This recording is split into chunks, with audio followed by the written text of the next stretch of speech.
साथियों, Iran America के बीच में अभी भी तनावपूर्ण स्थिति बनी हुई है और जो भी अभी तक नेगोशिएशंस हुए हैं वो सफल नहीं हो पाए हैं। हर बार नेगोशिएशन होता है और वो फेल हो जाता है। अब पुनः ट्रंप ने ईरान के जो शासक हैं, वहां की जो सत्ता है, सरकार है, उनको धमकी दी है कि हम उनके ऊपर अटैक करने वाले हैं। वैसे भी अमेरिका ने होर्मुज आइलैंड के आसपास जो है अपनी नाकाबंदी की हुई है। वहां से वो किसी को नहीं जाने देना चाहते, वो कंट्रोल करना चाहते हैं। ईरान अपना कंट्रोल वहां पर रखना चाहता है। दूसरी तरफ रशिया अपना गेम खेल रहा है, वो भी फंसा हुआ है यूक्रेन के साथ, तो इसलिए वो भी कोई बहुत ज्यादा ऐसी स्थिति में नहीं है क्या किया जाए। चाइना का अपना गेम चल रहा है, वो जहां जो परिस्थितियां थी उसमें वो अपना आर्थिक फायदा उठाने की कोशिश कर रहा था, परंतु उसके यहाँ भी जो आर्थिक परिस्थितियां हैं वो अनुकूल नहीं है। तो इस ढंग से और अमेरिका ईरान में आकर के फंस गया है। तो इस रूप में आप देखें तो पूरे विश्व में एक प्रकार से अविश्वास, तनाव और अनिश्चितता का माहौल चल रहा है। कोई किसी की सुनने को तैयार नहीं है। इसलिए आगे किस ढंग की स्थिति होगी, क्या होगा, इसके बारे में कोई प्रिडिक्शन नहीं कर सकता। परंतु यदि हम ईरान की बात लें तो ईरान में अभी तक काफी नुकसान ईरान का हो चुका है। आने वाले समय में यदि वो किसी ढंग का समझौता अमेरिका के साथ नहीं करते हैं तो उनकी स्थिति और भी बुरी होने वाली है। अभी तक अमेरिका ने होर्मुज में वहां जो ऑयल पाइपलाइंस हैं या ऑयल वेल्स हैं उन पर, या ऑयल रिजर्व्स जहां पर हैं, उनको अभी उसने टारगेट नहीं किया है। यदि उसने एक बार कर दिया तो उसको रोकना या उसको संभालना या उसको मेंटेन करना वो जो है मुश्किल हो जाएगा। तो इस रूप में स्थिति जो है बड़ी अनिश्चितता के दौर से गुजर रही है। और जहां तक भारत का सवाल है, भारत की स्थिति इस दौरान हमने देखा कि वो ना इधर है ना वो उधर है, उनके ऊपर कोई विश्वास नहीं कर रहा। आप कल्पना करिए कि वो लड़ाई से 3-4 दिन पहले वो इजराइल जाते हैं।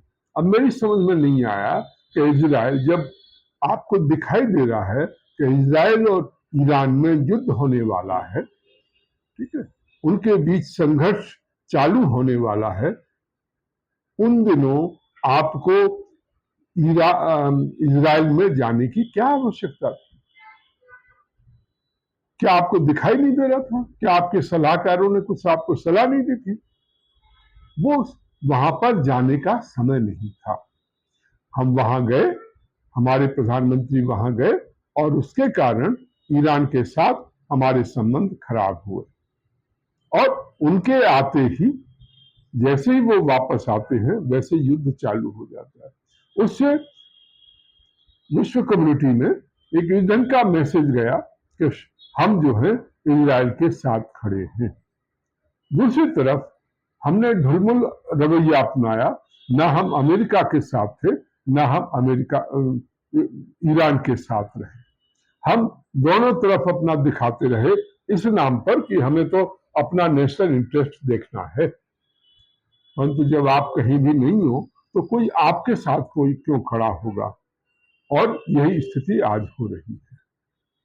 वहां पर हमने दिखाने के लिए अपने जहाज वहां पर लगा दिए कि हम होर्मुज से अपने निकालेंगे अपना विक्रांत और दूसरे जो हमारे पावरफुल जो जहाज हैं उनको लगाया गया, परंतु हमारे जहाजों पर वहां पर अटैक हो रहा है।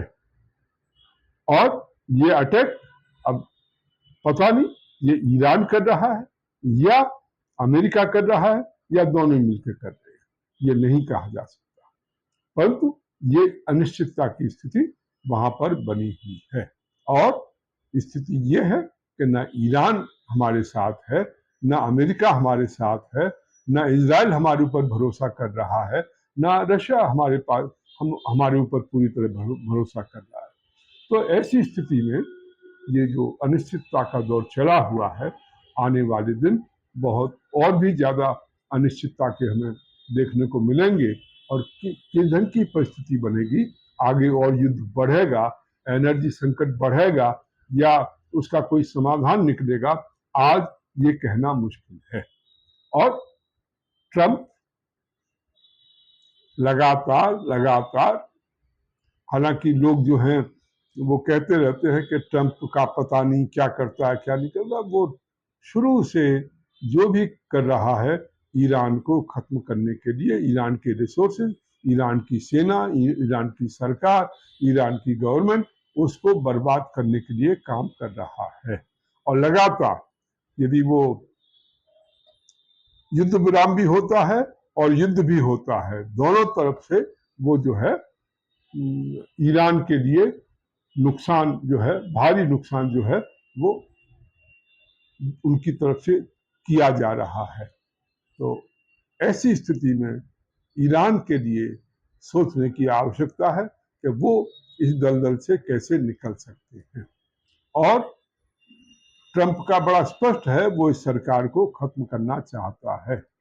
ये जो वहां की सेना है उसको खत्म करना चाहता है। और वैसे यदि देखा जाए तो ये पूरे विश्व के हित में और मानवता के हित में होगा यदि वहां की आतंकवादी जो सरकार है वो यदि गिरती है, वो यदि खत्म होती है, तो ये पूरे विश्व के हित में होगा। क्योंकि उस क्षेत्र को, पूरे क्षेत्र को अशांत बनाने में और आतंकवाद को फैलाने में ईरान का जो वर्तमान शासन है उसकी प्रमुख भूमिका रही है। तो ऐसी स्थिति में आने वाला समय कैसा होगा, क्या होगा, ये देखना बड़ा दिलचस्प होगा। परंतु हमारे देश के लिए कठिन परिस्थितियां पैदा हो रही हैं। साथियों, इस वीडियो को शेयर करिए, कमेंट करिए, अधिक से अधिक साथियों में भेजिए। QR कोड लगा हुआ है, उसके माध्यम से राष्ट्रवादी पार्टी को आर्थिक सहयोग देकर मजबूत बनाइए। धन्यवाद।